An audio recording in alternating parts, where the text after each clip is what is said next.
Vi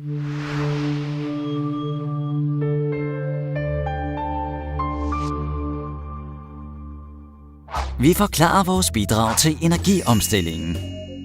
Her er hr. Varmesen. Han bor i en lejelejlighed og har lige set et opslag fra administratoren. Varmeforderingsmålerne skal aflæses i denne uge. Og som hvert år tænker han, hvor meget har jeg brugt? Får jeg en efterregning, eller skal jeg måske have penge tilbage? I løbet af energiomstillingen fik han det indtryk, at omkostningerne kun går i én retning, op. Og når han får varmeregningen en gang om året, betaler han regningen.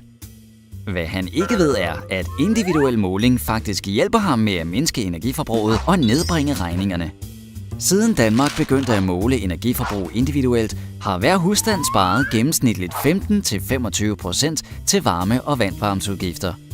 Med det såkaldte fordelingsmåling registreres bygningens samlede forbrug af en central gas- eller fjernvarmemåler i kælderen.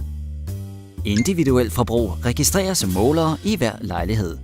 Fordelen: præcise opgørelser for hver husstand og dermed en fair fordeling af udgifterne. Alle betaler kun for det, de faktisk bruger. Med energieffektivitetsdirektivet, eller EED, vil EU implementere denne vellykkede model til alle medlemslandene. Den øgede transparens vil hjælpe forbrugere med at bruge energi mere sparsomt i fremtiden. Ikke dårligt, men er der ikke en endnu bedre måde at gøre det på? Jo, det er der.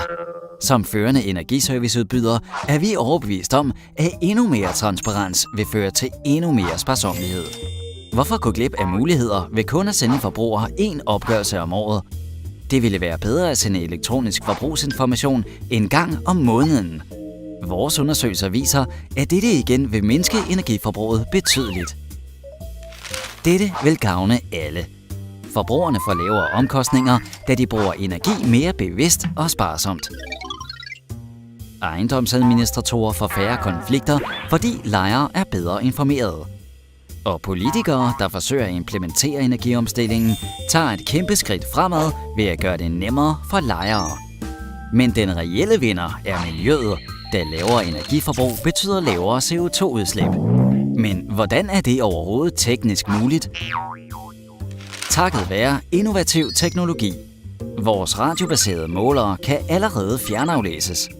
I fremtiden får alle forbrugere hver måned adgang til deres seneste data. Det er ret enkelt via vores webportal eller app. På den måde kan alle se, hvor højt deres individuelle forbrug er, og hvad de kan forvente at betale ved udgangen af fyringssæsonen. Og udgifterne? Minimale, sammenlignet med de enorme fordele for alle parter. Andre spørgsmål? Find alle svarene her.